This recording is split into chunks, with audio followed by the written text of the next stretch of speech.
Hi, it's Lauren. Welcome back to my craft room. I'm so grateful to have you here today. I am so excited because for the month of April, I am going to be a guest designer for a company called A Colorful Life Designs, and they have these amazing 6x6 stencils. Well, they have lots of stencils, but I was gifted some gift card money, so I put in a small order to buy some stencils.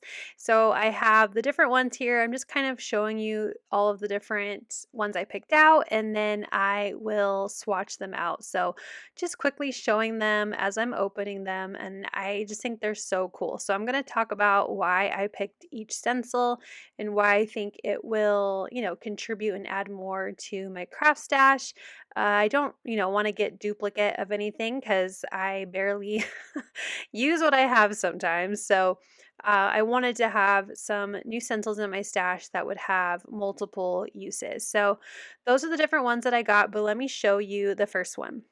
So this is called the Half Circles Stencil, and I really liked the mod look of it, and I liked that there were like half circles that were solid and then half circles that were that kind of dotted, I don't want to say mesh, but looks kind of mesh like dotted print. So I thought I would do a mix of Distress Oxide and some Lunar Paste. This is from Simon Hurley, also from Ranger. I'm going to mask off the little dots because I thought that would be pretty with the Lunar Paste, and we're going to fill in the solid circle openings with the Distress Oxides. So I'm starting with Uncharted Mariner as the darker color, and I'm going to create kind of an ombre gradient look. So I am doing Uncharted Mariner on the bottom, and then I will blend that in with Mermaid Lagoon. Now this is the only stencil that I'm going to keep in all of my blending and lunar paste application. The rest of my stencils, I'll kind of quickly go through them, but I just wanted to show one full all the way through. But I also don't want this video to be too terribly long. So this is the first stencil with the Distress Oxide. And I had originally grabbed, I think this was Midnight Snack for the lunar paste, but as I am going through and thinking about how I'm going to use this background on a card or a project this month, I'm going to switch it up. So I'm adding a little bit of metallic watercolor splatters in a white color, and this is when I will wash off the stencil real quick off camera, and then I will put it back on for the second half of my stenciling. So I put the blue away, and I'm going to grab Guppy in Lunar Paste. It is a new color from Simon Hurley, and it's a very pretty like bright orange color, and I thought it would just look really nice with the blue I created with the two Distress Oxides. They are complementary colors, and I just think it will look really pretty on a final project. I'm not really sure what it will be yet, but that's just why I decided to switch up and do orange instead of another shade of blue. So I put my mask back on this time, covering the solid circles, so that way I can just apply the lunar paste to those dotted circles or the mesh looking circles. And I will say I regret not putting pixie spray on the back of this stencil because I kept getting like a bleed through my stencil, and that's not the stencil's fault, that's my fault because the stencil kept lifting in certain spots. So then when it goes back down as I apply pressure with adding more lunar paste or to move that lunar paste around, it squishes it and gets spread underneath the stencil. So for detailed stencils like this, I definitely recommend getting some pixie spray or any type of repositional adhesive spray, and that will help avoid what you'll see right here, those little spots that got a little squishy. And you'll see my hands where I'm like, it turned out okay. Like, I still think it's really pretty. I love the colors, but I'm gonna have to do some card surgery to make sure that however I use this in the month or this month, that I will cover up any of the areas that I don't like. This is another beautiful stencil. This one's called the Chunks stencil. It kind of reminds me of like Nickelodeon slime. So I decided to do a kind of rainbow vibe feel on this stencil. So I grabbed more distress oxides in sponge sugar, squeezed lemonade, twisted citron, and salvage patina, and just blended them across in a diagonal way this chunk stencil. I'm going to add a little bit more splatter this time with more of a champagne gold rather than that white metallic watercolor.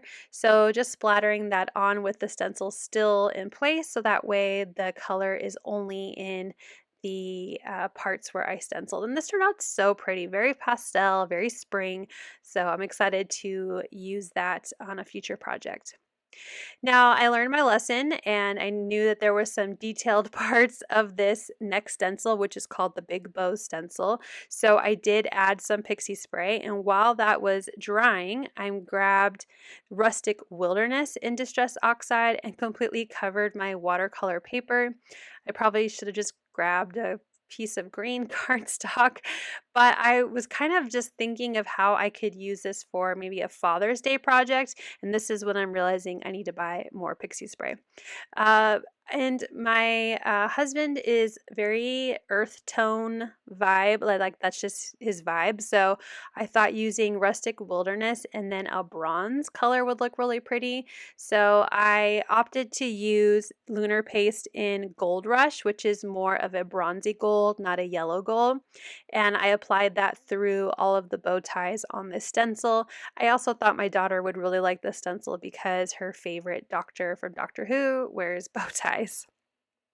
Next up is one of my favorite of the stencils that I got. I mean, they're all amazing, but when I saw this one, I knew I needed it. And this is the Papel Picado stencil set. So there's two pieces. So I started off with the kind of like frame that creates the actual paper layer, and I used Distress Oxide in milled lavender. I applied pixie spray to the detailed part of the stencil, the second stencil, and now I'm adding Crown Me Lunar Paste to create what would be the cutouts or the details within the Papel Picado. And once I have that done, I will do a stencil reveal, which I'm excited about. It is two pieces, so you'll see me kind of struggling. I don't want to set my stencil down because I don't want to create more of a mess.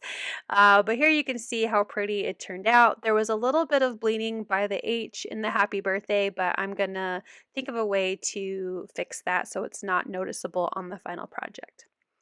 The next one, this is the layered, and forgive my Spanish, the layered Corazones stencil, layered heart stencil. I started with the base layer with abandoned coral on black cardstock, and it is not as obviously as bright as it is in the label because it is on black cardstock, but I just thought it would look really pretty having like a vibrant red and vibrant blue on black. So I use my heat tool to try to speed up the drying process of that distress oxide, and then I'm adding the top layer, which has the little flourishes around the hearts, and this time I'm going to use Clear Skies Lunar Paste, which is a really pretty bright blue.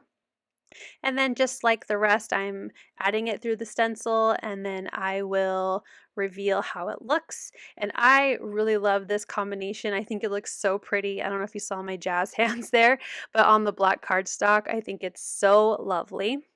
And then my final stencil is the layered egg stencils. And the reason why I like this one is because, as you can see here while I'm doing the white parts of my eggs on the craft cardstock, it actually, to me, looks like a giraffe print. So I thought this would be great to have in my stash for a giraffe card.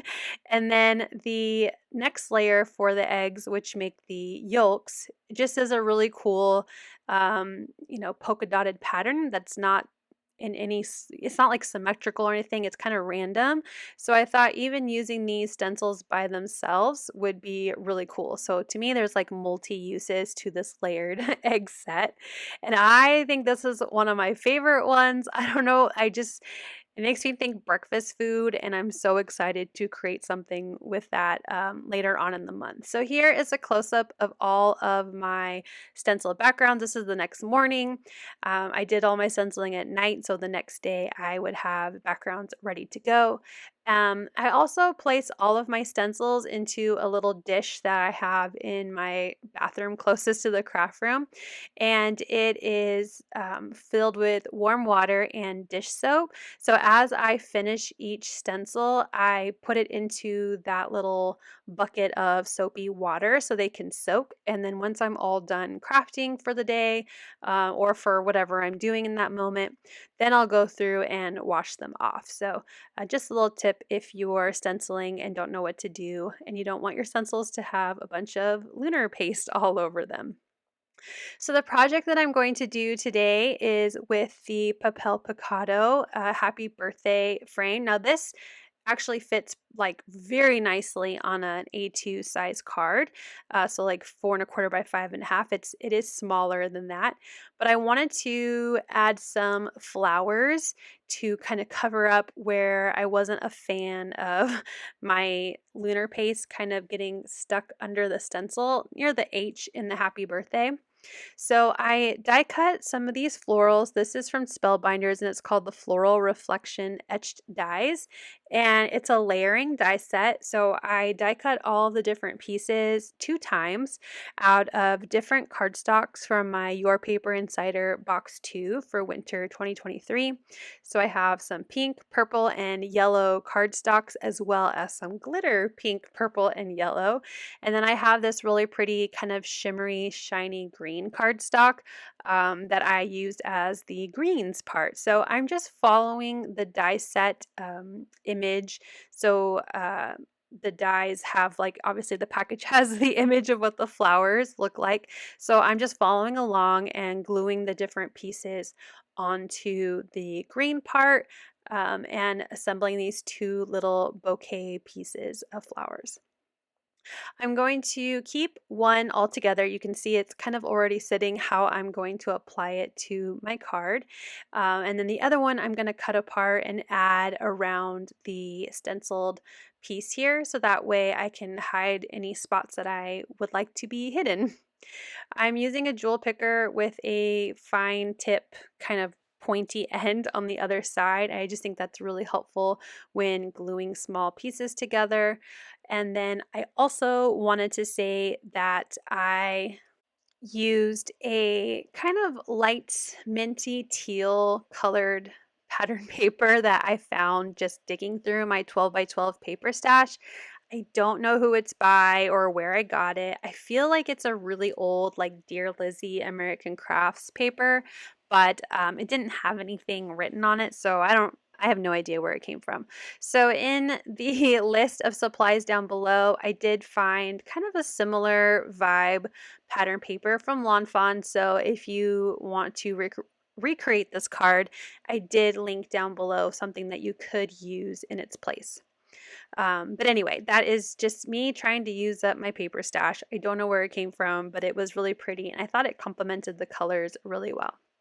So now that I have both of my flower pieces done, I'm going to show you how I cut apart one of the bouquets of flowers here and started kind of layering them around my purple paper so that way you can see what I'm doing to cover up my little boo-boos that I'm not a fan of. So I am just trimming down the flowers and leaves and trying to cut down anything that sticks out a little funny. So that way it's just like the flowers and leaves and not a bunch of weird cut stems since they're not really going to be connected to a lot of things. So you can just see here how I use little scissors to cut the images apart. And I will tuck a couple underneath the Papel Picado, and then a couple pieces will be on top of it as I layer them here. So that way I can just create a nice cohesive scene. So I am only going to worry about covering that little sploochy spot by the H. I don't know why I said that word, but that's what it makes me think of. So I just wanted to fill in the flowers on the right, just kind of a little higher than what was on the left. That way it kind of draws your eyes like in a triangle way, if that makes sense. So I've got the top right, the middle left, and then a big bouquet on the bottom. So once I'm happy with where everything is going to go, I'm going to start applying my foam adhesive to the back side of my stenciled piece. And as you can see, I just used my scissors and kind of cut around the design, so that way it looked like one piece without any extra of that white watercolor cardstock, or not watercolor, sorry, mixed media cardstock that I used for the original stenciling. And I'm not going to glue it down to this background paper yet because some of my flowers are going to be glued underneath it. So I am just using it as kind of a guide to figure out how I want to glue down those flowers. And once I have an idea, I'm just using my wet glue with the fine point tip because there are some really tiny flowers on there, and then gluing that down in place to that striped background piece of paper. It is also a 5x7 card, so that background is cut down to 4 3/4 by 6 3/4. So there will be a little bit of a white border when I add my white cardstock base, which is from an 8.5 by 11 piece of cardstock, and I trimmed it down to be 7 by 10, and then I scored it along the 10 inches to get a 5x7 card. So now I'm adding in another little bunch of flowers that will be underneath my stenciled piece here. And once I have those two glued down, now I can remove all of the backing of my foam adhesive. And then I use my grid mat a lot when trying to make sure things are centered. And I'm adding it so that way it is like centered to the on the horizontal way, but a little higher vertically. So it's even around the left, top, and right. And then I have a larger piece of that pattern paper showing on the bottom. But that is because I'm applying this larger bouquet of flowers on the bottom. So I have plenty of room. I added adhesive on the bottom of the bouquet where it will attach to the pattern paper. And then I added adhesive to the top of the bouquet where it attaches to the purple stenciled piece here. And once I have it in place, I can kind of see where some of the leaves and flowers are overlapping, and I will just use some more wet glue to secure those down. Once those are in place, I'm going to add my last little bit of florals here, just using wet glue again and creating little mini bouquets in those spots. So again, the top right hand corner and that side part on the left. And then I'll finally add those flowers to cover the whole reason why I die cut these flowers in the first place, that little weird spot by the H. And there you can't even tell that there was that little splooch. I think that's a terrible word. The word seeped through and made a little mess. There's a lot of room between that flower and the pattern paper, so I added a little bit of foam adhesive there to make sure that flower was nice and stable. So here is my 5x7 card base. I'm just going to use a scoring tool to help really make that a nice crease on my card base. And then I will grab my super sturdy Scotch adhesive to attach my card base and my card front together. I hope you enjoyed this kind of overview of all of the stencils that I got and what you can expect to see on a further video or two, as well as on Instagram for some projects this month using a Colorful Life Design stencils. I do have a code if you want to save 10% during the month of April, so I will have that information down below in the description. But thank you so much for joining me. I hope you like this card as much as I do. I think it turned out so beautiful, and I absolutely love this stencil as well as the rest of my stencils. Thank you so much for watching. I hope you'll click like, and if you're new here, I hope you'll subscribe and come back. As always, you can find everything I use down below in the description box. Thank you and have a wonderful day. Bye!